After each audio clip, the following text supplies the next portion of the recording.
Bismillahirrahmanirrahim. Assalamu alaikum friends. Today my topic the name of animal, and I will translate the name of animal in three languages: English, Urdu and Indonesian language. Bahasa Indonesia. Let's start now. Goat, bakri, kambing, kambing. Camel, ऊंट, unta, unta.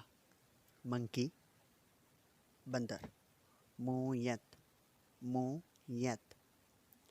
Fish, मछली, इकन, इकन. Elephant, हाथी. गजा, गजा. Horse, घोड़ा, कूड़ा, कूड़ा. Mouse, चूहा.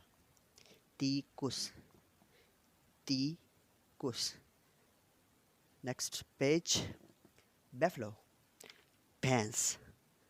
करबाओ, करबाओ. Cow, गाय. सापी, सापी. Donkey, गधा.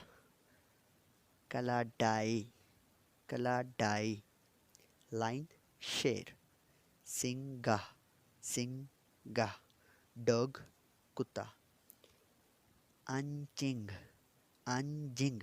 Sorry, अंजिंग, अंजिंग.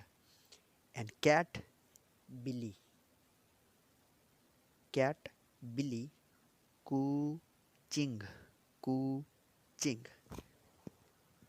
I hope you understand each words easily. So thanks for watching my all friends. और अगर आप किसी और टॉपिक के बारे में इंडोनेशियन लैंग्वेज जानना चाहते हैं तो लाजमी कमेंट्स करें. Thanks for watching. Take care my all friends. अल्लाह हाफिज़.